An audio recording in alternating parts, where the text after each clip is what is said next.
பணம் காணும் காலம் மாறி போச்சு 2025 தமிழ்டா காலம் மாறி போச்சு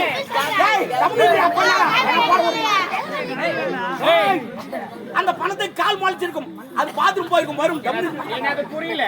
பணத்துக்கு கால் முளைச்சிருக்கும் அது பாத்ரூம் போயிருக்கும் வரும். என்னடா நான் லூசா நானு என்ன பணத்துக்கு எப்படிடா கால் முளைக்கும்? ஓ அந்த நோட்ல யாருக்கிட்ட காந்தி தாத்தா அவர் வராதானா எவ்வளவு நாள் தான் அடக்கி நிற்பார் போயிருப்பார் வருவார்.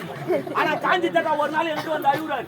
டேய் உங்களுக்கு சுதந்திரம் வாங்கி கொடுத்தனாடா அந்த ரூபா நோட்ல என் போட்டா போல நான் கேட்டேனாடா ஏன்டா போட்டீங்க எனக்கு தூக்க ஓய் சாப்பிட கடாத்துறான்டா எனக்கு அஜிமா இருக்குதுடா நான் சர்க்காடிக்கிறாளா ஏன்னா அஜிமா தூக்கி கடாத்துறான்டா அது பரவாயில்ல கோயில் உண்டியில் போறேன் காத்து வராம இருக்கா அது பரவாயில்ல நான் ஜெயிச்சிருந்தா ஆனா பொம்பளைங்க தூக்கி என்னங்க போட்டுக்கிறாங்க அஜிமா அப்படின்னு அழுகுறா ஜம் ஜம் யாரு காந்தி